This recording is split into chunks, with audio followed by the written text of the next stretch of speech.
190 million pound scandal. नेब ने इमरान खान को 23 मई को दोबारा तलब कर लिया। कौमी एहतसाब ब्यूरो नेब ने नेशनल क्राइम एजेंसी बरतानिया से 190 मिलियन पाउंड स्कैंडल में साबिक वजीर आजम इमरान खान को 23 मई को दोबारा तलब कर लिया।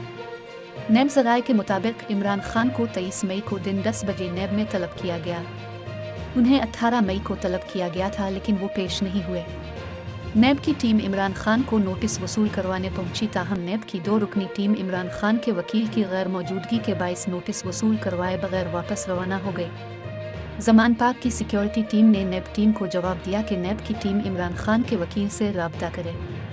ख्याल रहे कि गुज़िश्ता दिनों नेब ने इमरान खान को इसी केस में गिरफ्तार किया था, जिसके बाद मुल्क में जलाओ, घेराव और फौजी तनसीबात व मकामात पर हमले हुए थे। ताहम सुप्रीम कोर्ट ने इमरान खान की गिरफ्तारी गैर कानूनी करार देते हुए रहा करने का हुक्म दिया था।